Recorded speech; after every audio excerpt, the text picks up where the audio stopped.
Cet appel est sur écoute.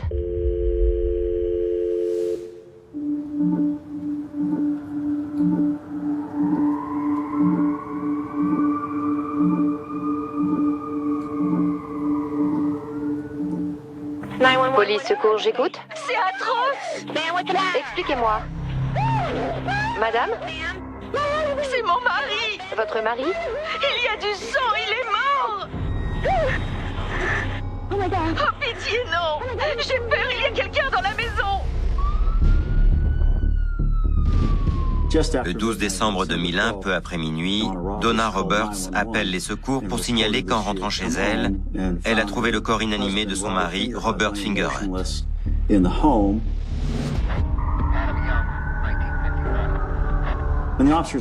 Quand les policiers arrivent, Donna se précipite vers eux, très inquiète de la présence d'un intrus chez elle.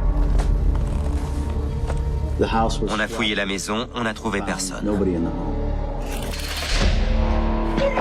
Parlez. Faites venir un expert légiste. Les agents sur place ont déterminé que c'était Robert Fingerhut qui gisait sur le sol de la cuisine.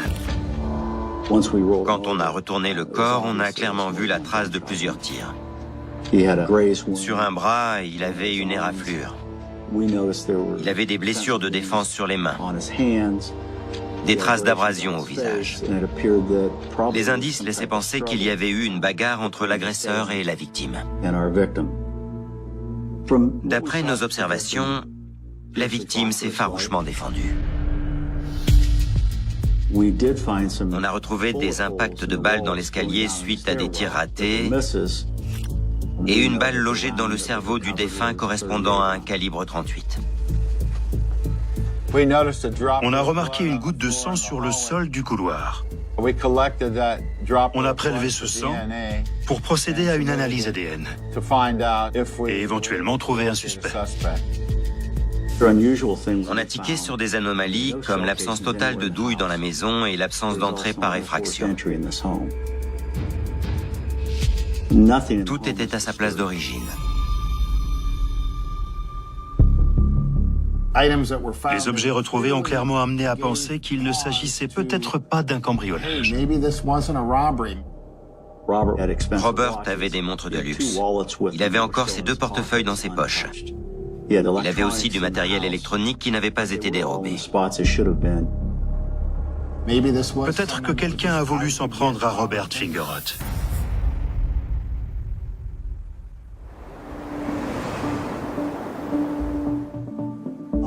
Quand ma mère l'a rencontré, Robert était un homme passionnant, vivant et très drôle. Il pouvait faire rire n'importe qui. Il adorait le sport. Il collectionnait les casques et les maillots de baseball.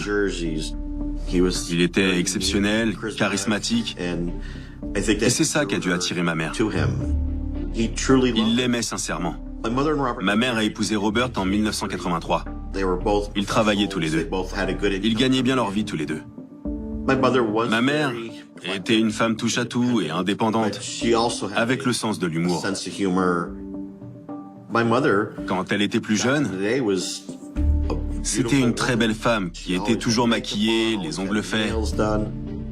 N'importe quel homme aurait été fier de l'avoir à son bras. Robert avait 2 agences de car Greyhound en franchise, une à Warren et une à Youngstown. Comme les 2 marchaient bien, les Fingerhut passaient pour des gens aisés. Robert était un excellent commercial et ma mère une excellente gérante. C'est elle qui dirigeait tout et elle a créé un petit restaurant appelé Just the Ticket à la gare routière. Ce restaurant l'a rendu très populaire. Robert était quelqu'un de truculent. C'était un homme qui en imposait. Il voulait participer activement à la vie locale. Il était fier de diriger son agence d'autocar. Des gens m'ont raconté que si vous aviez besoin d'un billet de car, c'était lui qu'il fallait aller voir. Il était connu pour sa gentillesse et sa générosité.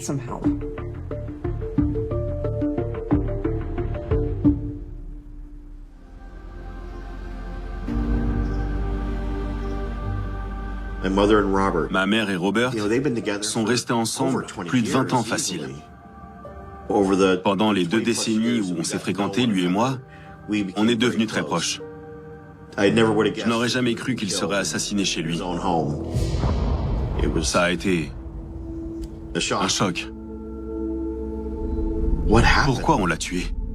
Comment c'est possible?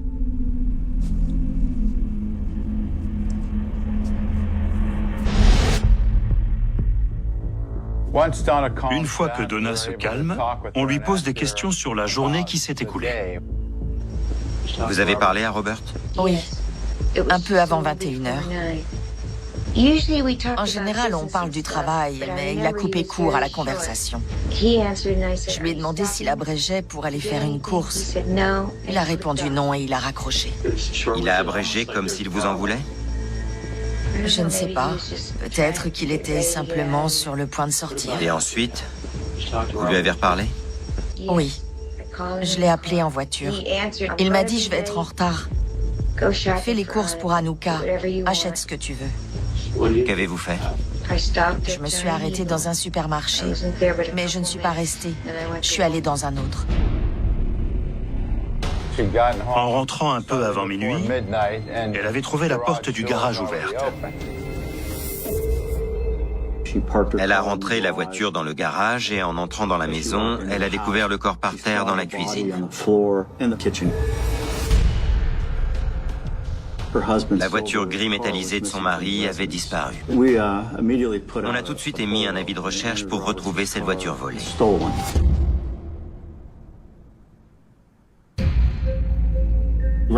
Vu qu'il y avait eu des tirs chez elle sans entrer par effraction, on a estimé que Donna était suspecte. Mais on a utilisé un test de détection des résidus de tir sur ses mains qui est ressorti clairement négatif.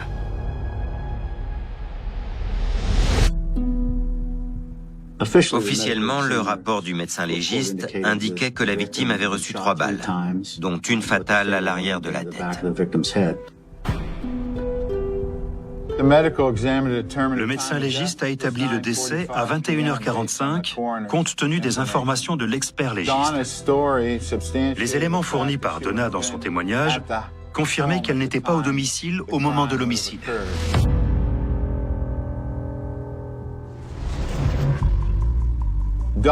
D'après Donna, elle et Robert formaient un couple banal. Les voisins les prenaient pour des gens heureux en ménage. Alors, en apprenant que ce quartier cossu avait été le théâtre d'un meurtre, j'ai pensé que Robert avait été suivi. Il fallait suivre la piste du règlement de compte perpétré par quelqu'un qui connaissait bien Robert, ainsi que la maison. Le lendemain, on a demandé à Donna si elle pouvait venir au poste.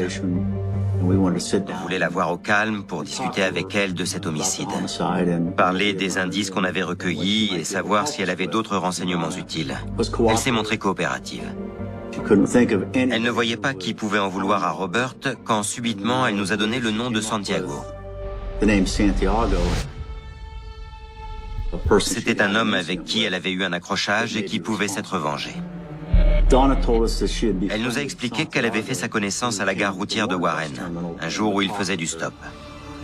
En chemin, elle s'est arrêtée pour acheter des cigarettes, alors qu'elle avait sa caisse du jour avec les reçus et le revolver de Robert dans la voiture.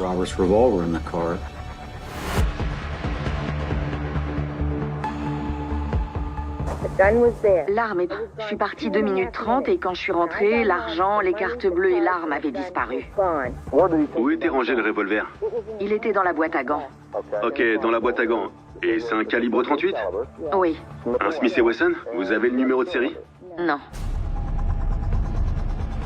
En retournant à la voiture, elle a vu que Santiago avait disparu avec l'arme et l'argent liquide.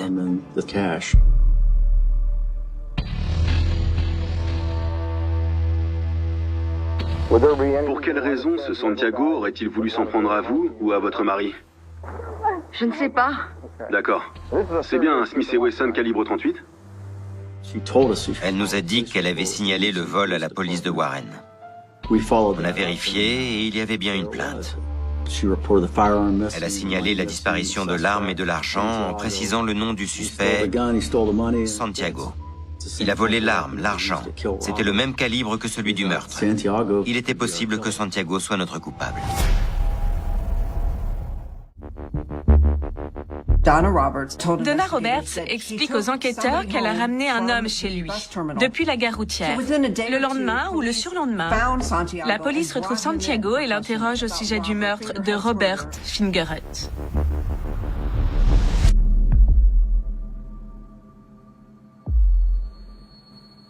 Santiago, une plainte a été déposée contre vous par une femme appelée Donna Roberts.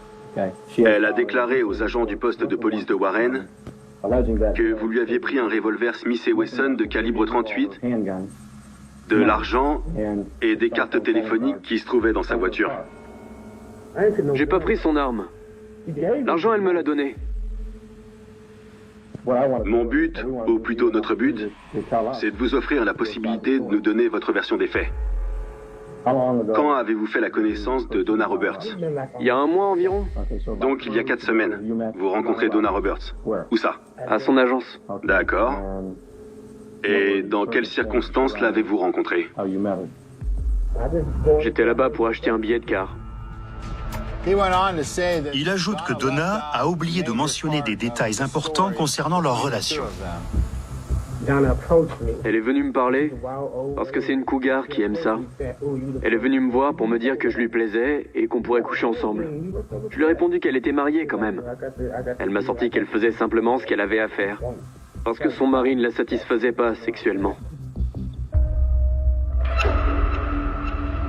Santiago indique que sa relation avec Donna était plus qu'amicale. Il a eu en fait un rapport sexuel avec elle. Ça s'est passé chez elle, à Holland. J'étais pas à l'aise dans cette maison. On vient de se rencontrer et elle m'emmène direct chez elle. Santiago nous explique que ce rapport commence avec Donna lui faisant une fellation. Dans quelle pièce? Décrivez-la.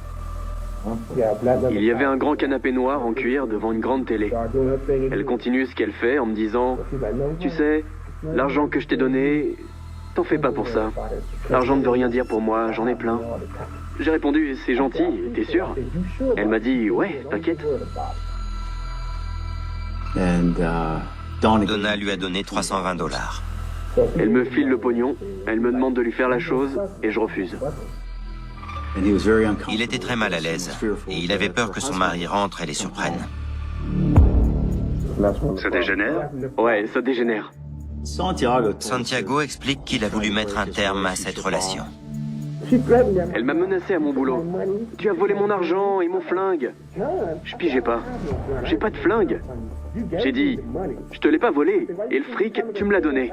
Pourquoi tu viens faire une scène à mon boulot ?» Elle m'a menacé de porter plainte. Je lui ai répondu que de toute façon, ce serait ma parole contre la sienne et que je lui avais rien volé. D'accord. J'ai aucune raison de mentir. C'est elle qui raconte n'importe quoi. Santiago affirme que Donna a fini par être conduite hors du bâtiment. Seriez-vous prêt à passer au détecteur de mensonges concernant vos déclarations? Oui, et qu'elle y passe elle aussi. Il collabore, il passe au détecteur de mensonges avec succès. On a confirmé son récit et son alibi. Ce que Santiago raconte aux enquêteurs ne correspond pas à ce que Donna leur a dit. Donna reprochait à Santiago d'avoir volé de l'argent et une arme à feu.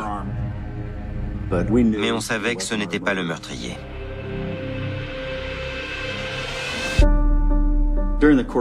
Au cours de l'enquête, on retourne à la gare routière parce qu'on se rend compte qu'on doit en savoir plus sur la relation entre Donna et Robert. On interroge de nombreux employés de l'agence d'autocar. Quel statut avait Monsieur Fingerhut? Patron et vendeur. Ok. Et y avait-il un autre patron et vendeur, mis à part Robert? J'ai appris plus tard par d'autres personnes que tout était au nom de jeune fille de sa femme, Donna Roberts. Et que pour des questions financières, les comptes bancaires portaient leur nom normal et la raison sociale Greyhound. Certains employés ont déclaré qu'ils n'étaient pas mariés, mais qu'ils vivaient ensemble. C'était comme s'ils avaient fait semblant d'être mariés pendant 20 ans, alors qu'ils étaient divorcés depuis déjà très longtemps. J'ai découvert qu'en réalité, ils avaient fini par divorcer parce que Robert avait beaucoup de biens qu'il voulait protéger. Je pense sincèrement que c'est la raison majeure qui les a poussés à officialiser un divorce. Robert avait des problèmes avec le fisc. Tout était toujours au nom de ma mère. Les maisons, les 2 voitures, les comptes bancaires et j'en passe. Tout était à son nom à elle. Rien n'était à son nom à lui. Ils se disputaient sur quoi? Sur plein de choses. Ils ont dû se disputer une vingtaine de fois en 3 ans. Robert vous a-t-il déjà dit qu'il soupçonnait Donna d'avoir un amant? Pas précisément. Il disait qu'elle devait avoir un amant, mais c'était sur le ton de l'humour. On a appris que Donna n'était pas l'épouse énamourée qu'elle laissait paraître. Et que la vie conjugale du couple n'était pas si harmonieuse que ça. On a retrouvé un certain nombre d'individus avec lesquels Donna a eu des aventures, que ce soit des employés, voire des clients de leurs agences d'autocar. Elle ramassait des hommes qu'elle ne connaissait même pas. Elle ramassait des gars de Greyhound. Tous les chauffeurs de car, même sans les connaître, elle les embrassait sur la bouche. On s'est demandé, lors du premier interrogatoire, pourquoi Donna nous avait parlé de Santiago en se contentant de le présenter comme un voleur, sans mentionner ce qu'il y avait réellement entre eux. On est donc retourné la voir. Elle nous a expliqué qu'elle et son mari étaient un couple ouvert et que Robert était d'accord, tant qu'il n'était pas question d'amour avec leurs amants et amantes respectifs. Je crois qu'elle a qualifié son couple de cool. En dénouant les fils de l'affaire, on s'aperçoit qu'elle a des relations sexuelles avec de nombreux hommes. On comprend qu'avant le meurtre de Robert, il y avait des disputes dans le couple et qu'elle portait principalement sur l'argent. Quand on s'aperçoit qu'elle a des relations extra-conjugales, on demande immédiatement aux policiers s'ils ont enquêté sur ses amants pour voir si parmi eux il y a des individus qui seraient jaloux. Il faut qu'on découvre si un ou plusieurs hommes que Donna fréquente veulent mettre la main sur les biens de Robert Fingerhut et s'ils sont prêts à le tuer pour ça. À ce stade, on a la tête qui tourne parce qu'on n'arrive pas à suivre ce qui se passe à mesure que l'enquête avance. D'abord, elle est cette épouse aimante et attentionnée qui est aux petits soins avec son mari. L'instant d'après, elle parcourt les rues de Youngstown à la recherche d'un amant.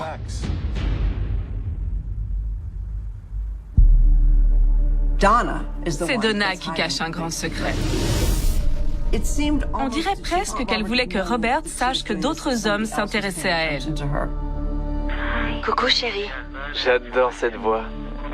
Ah là là. Tu as l'air installé bien confortablement. Qu'est-ce que tu fais? Tu vas bien? Ouais, ça va. Je fais pas mal de sport. Ah ouais? Ouais. Tu es fort? Oui, très fort. Tu m'empêcheras de bouger sous toi? Je t'empêcherai de bouger. Totalement? Totalement. C'est moi qui prends le contrôle. Si tu savais comme j'ai envie que tu me prennes.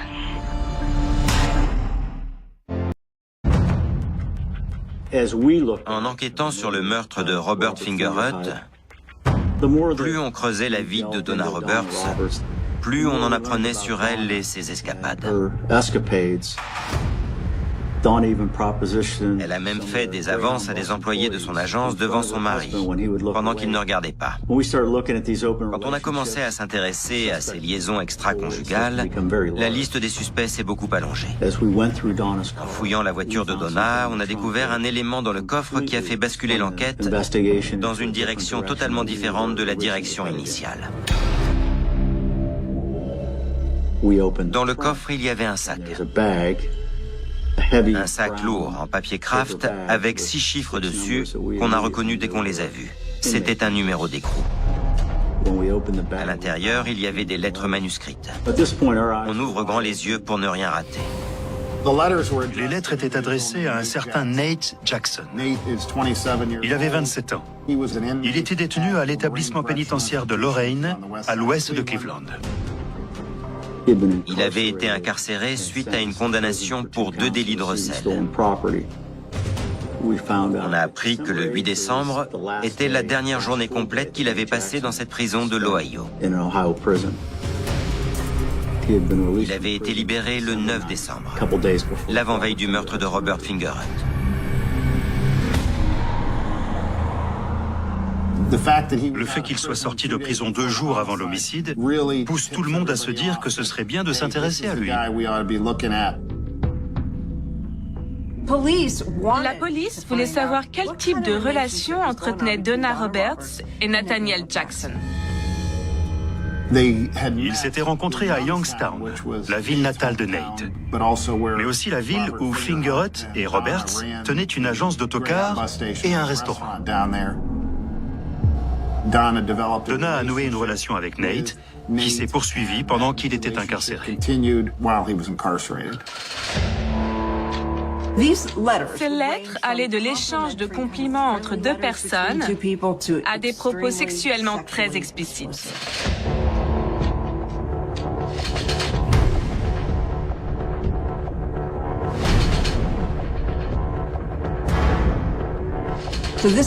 Voici une lettre de Nate pour Donna. Pourquoi tu ne quittes pas Robert pour qu'on continue notre vie à 2? De toute évidence, il s'agit plus que d'un flirt. Ça éveille encore plus l'intérêt quand on se retrouve avec un condamné qui fricote avec une femme de 30 ans son aînée. On a contacté la prison où Nate Jackson était enfermé. On a découvert que Nate avait eu 18 conversations téléphoniques avec Donna Roberts. On s'est mis à écouter ces conversations. Salut ma belle, comment tu vas? Mon cœur, Tu me manques si tu savais.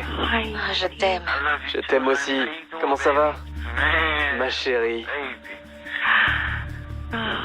Ma belle Donna Marie. Je t'aime tellement, chérie.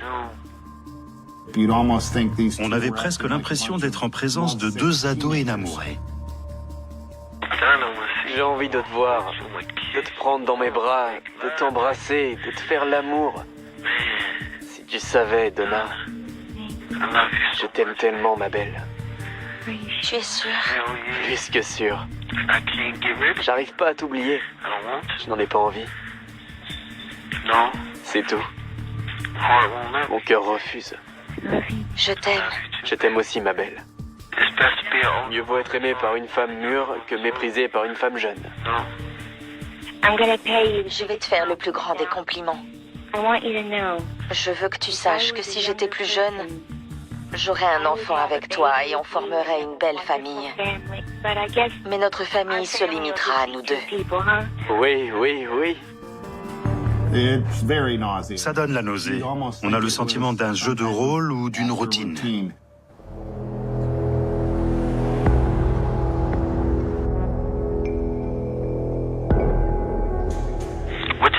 À quelle heure tu pars ce soir pour venir me chercher? Avant qu'il ne rentre à la maison. Fais en sorte d'arriver avant 8h du matin. D'accord? J'en ai des frissons. Moi aussi. Tu vas être à moi. Je t'aime, ma belle. C'est toi qui seras à moi. Je t'aime. Je t'aime tellement, chérie. Il parle de la libération de Nate le lendemain et du fait que Donna viendra le chercher. Au fait, tu as eu le temps de prendre la chambre d'hôtel? Bien sûr que je l'ai prise. J'ai hâte de te caresser. Oui, oui. Je serai déchaînée. Elle a déjà loué une chambre dans un hôtel sordide de Youngstown, équipé d'un jacuzzi. Je n'oublierai jamais cet appel téléphonique parce qu'on l'entend de la bouche même du criminel. Je n'aurais besoin que d'une chose. Quoi? Être chez vous quand il rentrera. Quand on a entendu Nate Jackson dire qu'il n'avait besoin que d'une chose, c'était d'être là quand Robert rentrera, je crois qu'on s'est tous dit qu'on tenait notre coupable. S'il y a des moments où on confond un coupable, c'en était un. Il faut qu'on sache tout de lui et où il se trouve. Où est Nate Jackson? En écoutant les appels passés entre Nate Jackson et Donna Roberts, on est parvenu à reconstituer ce qu'avait prévu Nate pour assassiner Robert Fingerhut. On a monté tout notre dossier grâce à ces écoutes. Il faut voir la réalité en face. On ne peut rien y faire. Comment ça, ma chérie, on peut rien y faire? Comment ce serait possible?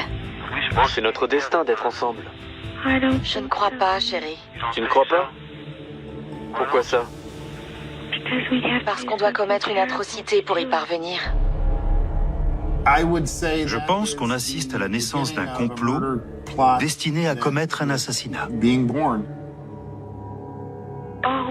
Ce n'est pas vrai. Eh, tu sais quoi? Je t'écoute. Dès que je sors, Oui. j'y ai déjà pensé. C'est décidé. Je vais passer à l'action le lendemain. Ça te va? Il dit qu'il va passer à l'action le lendemain de sa sortie, qu'il va s'en occuper. Il fait référence au meurtre de Robert. Je suis très sérieux. Je peux pas faire autrement. Cet appel prouvait clairement que Nate Jackson avait prémédité son geste. C'était clairement prévu. On m'a volé. Quoi? Le revolver. Tu me fais marcher. Non, le calibre 38 a disparu. Il t'en reste quand même 2, non? Oui. La seule chose qui m'intéresse en ce moment, c'est de régler la situation. Personne n'est au courant que je suis libéré le 9. Je vais aller dans un hôtel et me faire discret pendant 2 semaines. Personne ne saura que c'est moi. Tout le monde me croit en prison. Tu vois ce que je veux dire? Dans cet échange, Nate explique où ça va se passer, de quelle manière, quelle arme sera utilisée et ce qui est prévu après l'homicide. Et si on te voyait? Arrête avec tes ici. Ce soir-là, quand j'aurai terminé, je serai avec toi. J'irai à l'hôtel juste après. Donna avait loué une chambre d'hôtel pour 1 semaine. C'est là que Nate devait loger après avoir assassiné Robert.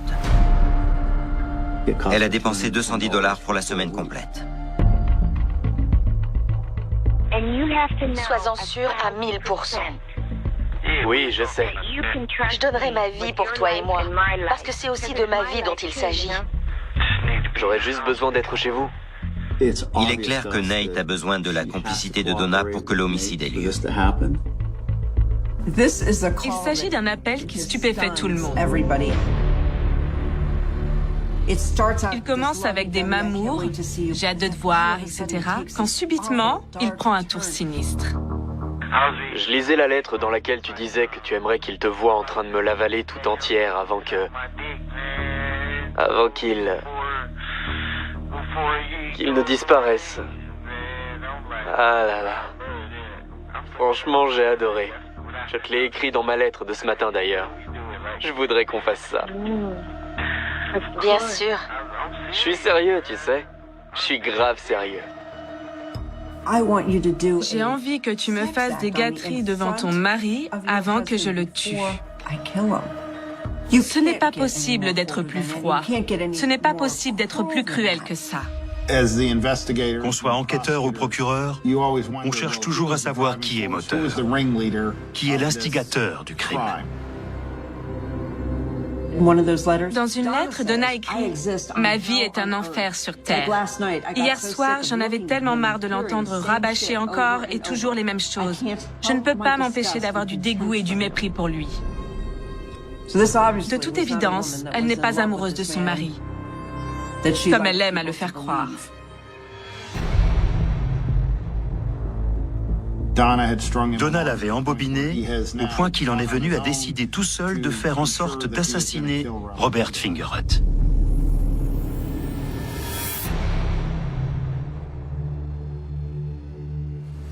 Les lettres qui se trouvaient dans le coffre de votre voiture, vous les avez écrites? Celles qui étaient avec les affaires de Nate, elles sont toutes de vous? Et de Nate? Ce n'était que des paroles de détenus, de voyous. C'était normal. Il a dit beaucoup de choses. Il n'a jamais parlé de Robert depuis dimanche. Je vous le jure. Vous nous dites que vous ne savez rien d'un projet que Nate aurait pu avoir. Il n'a jamais parlé d'un quelconque projet. Je vous jure, jamais, jamais. D'accord. Vous croyez sérieusement que si j'avais pensé une seule seconde qu'il commettrait un tel acte, j'aurais gardé ses lettres? Franchement? Vous ne pensez pas qu'il a fait ça parce qu'il voulait vous faire plaisir? En croyant que c'était ce que vous vouliez? Quoi? Bien sûr que non. C'est un mandat d'arrestation concernant Nate. Ça a été plus difficile qu'il ne le pensait. Quoi? Robert s'est battu jusqu'à la fin. Non. Non, me dites rien, s'il vous plaît. Je me souviens que sur le coup, j'ai trouvé sa réaction fausse. On aurait presque dit qu'elle jouait un rôle. J'ai demandé des explications. Elle m'a répondu qu'elle avait eu une liaison et qu'il y avait eu un imprévu. Je lui ai dit, comment ça, il y a eu un imprévu? Après ça, j'ai regardé ma mère différemment. Je savais pas encore quoi en penser à ce moment-là. Même si ça fait plus de 20 ans maintenant, j'ai seulement entendu 1 ou 2 extraits d'enregistrement diffusés dans les journaux télévisés locaux. Je veux bien écouter pour la première fois certaines écoutes téléphoniques. En fait, j'ai jamais voulu écouter leurs échanges téléphoniques. Parce que je veux pas entendre ma mère dire quoi que ce soit qui l'incrimine. C'est notre destin d'être ensemble. Je ne crois pas, chérie. Tu ne crois pas? Pourquoi ça? Parce qu'on doit commettre une atrocité pour y parvenir. Ce sont ces mots. Il faudrait commettre une atrocité. Je le découvre. Bon. C'est un aveu. C'est plutôt accablant.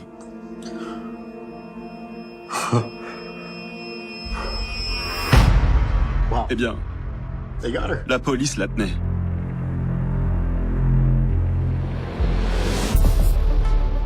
Il est devenu de plus en plus évident en écoutant ces appels que c'est Donna qui était l'instigatrice. Au cours de l'enquête, on a découvert que Robert avait 2 assurances-vie distinctes, dont Donna était bénéficiaire. On avait un mobile. Il était clairement stipulé que Donna Roberts recevrait plus de 500 000 $ au titre des assurances-vie si Robert venait à décéder.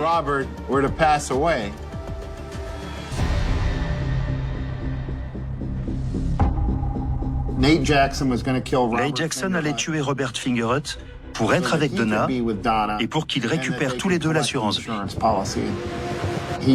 En gros, il deviendrait le mari de Donna Roberts, son amant ou bien son compagnon. L'affaire est conclue. Nate commettra le crime pour sa bien-aimée.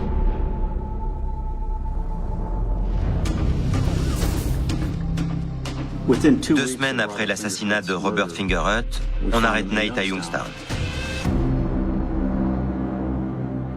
Vous avez assez de café?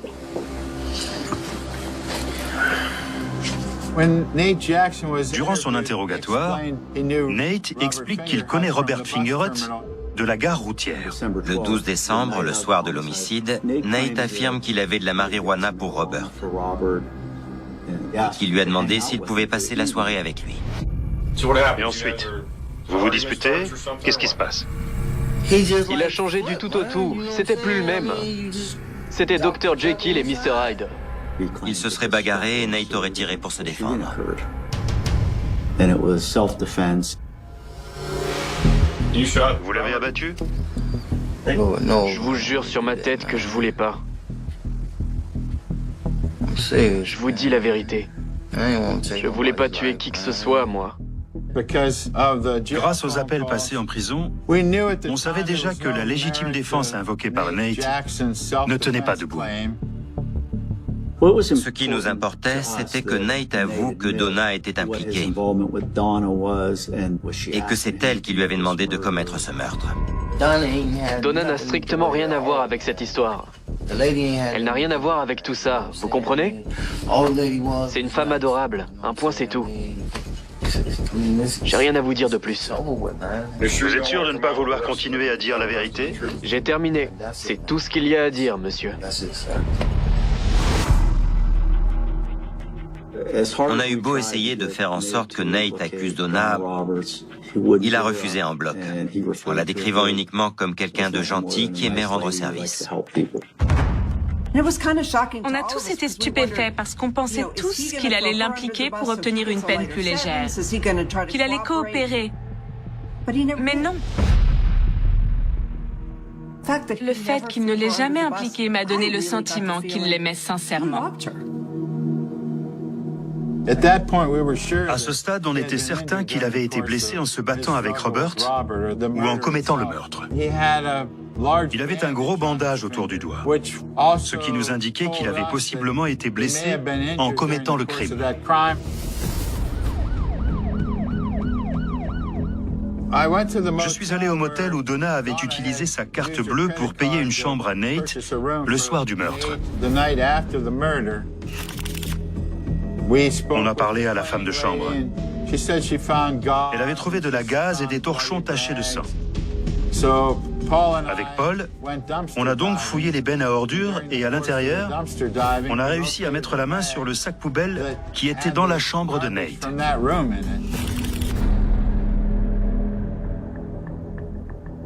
On fait analyser le sang. Le sang présent dans la maison, sur la porte d'entrée et dans le garage appartient à chaque fois à Nate Jackson. C'est la preuve que Nate Jackson se trouvait sur la scène de crime. 2 semaines après le meurtre de Robert Fingerhut, on a arrêté Nate Jackson et peu de temps après, Donna Roberts pour le meurtre de Robert Fingerhut. Donna et Nate ont écopé des mêmes chefs d'accusation. Ils ont été accusés de cambriolage à main armée. Donna avait conduit Nate Jackson dans la maison et l'avait fait entrer. Même si elle n'a pas pressé la détente, en tant que complice du meurtrier, elle a été inculpée des mêmes crimes.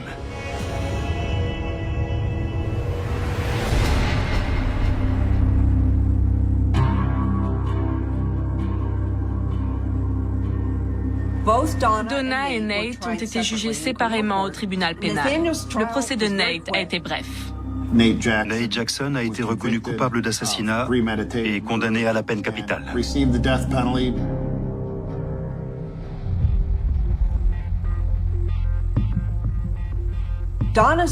procès de Donna a duré près de 15 jours avant délibération du jury. Il n'y avait pas de suspense. Tout le monde pensait qu'elle serait condamnée. Elle en faisait des tonnes devant les caméras. À un moment, je ne l'oublierai jamais, elle portait une espèce d'ombre à paupières sur les yeux. Mais dans la mesure où le maquillage était interdit en prison, les détenus utilisaient des bonbons colorés. Elle s'était donc mis du colorant sur les yeux, sur les joues et sur les lèvres. Franchement, je ne m'y attendais pas du tout. C'était particulièrement étrange. C'était quelqu'un de très exubérant. On avait toujours l'impression qu'elle trouvait la situation amusante. C'est un procès pour assassinat. Sa vie est en jeu. Elle est accusée d'avoir tué quelqu'un et pourtant, elle se comportait avec légèreté, comme si c'était anodin. C'était la première fois que je voyais ça et ça a été la dernière aussi. Quand les jurés sont revenus, ils l'ont évidemment déclaré coupable de tous les chefs d'accusation.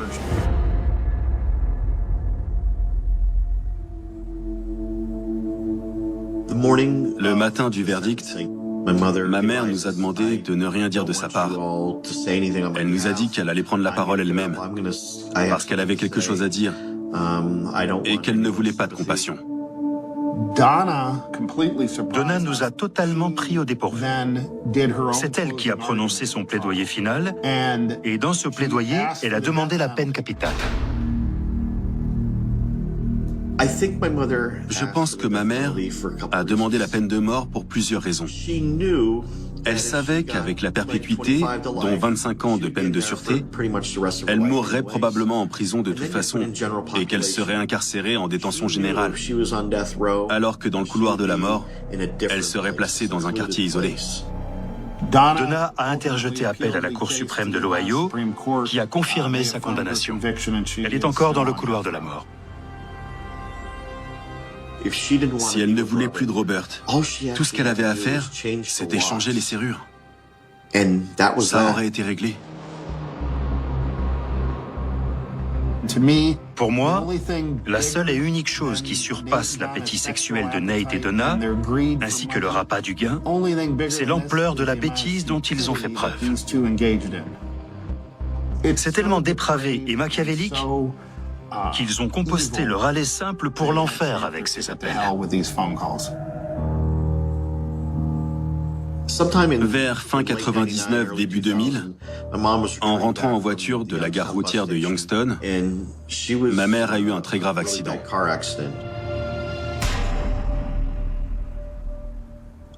Apparemment, elle a percuté le poteau d'un pont qui surplombait la route. La voiture était bonne pour la casse. Ma mère a perdu connaissance et elle a eu 3 commotions cérébrales. Elle est restée plusieurs jours à l'hôpital. À partir de là, elle est devenue méconnaissable. Elle a changé.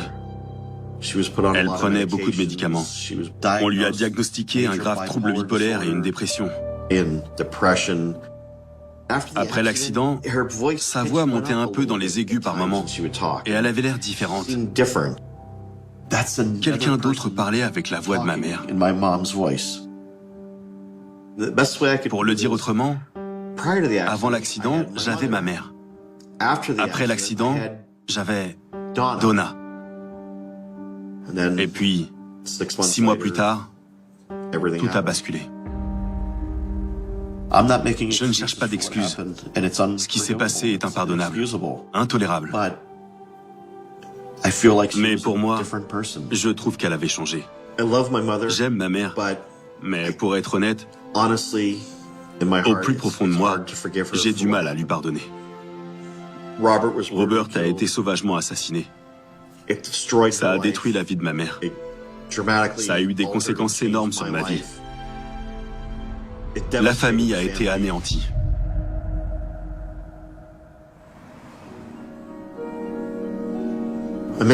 Robert me manque. On était devenus très proches. Et il ne me voyait pas seulement comme son beau-fils, mais aussi comme un ami. C'était très intéressant de découvrir que dans son testament, il m'avait tout légué en écrivant « Je lègue tout à mon beau-fils et ami Michael Raymond ». Ça m'a beaucoup touché.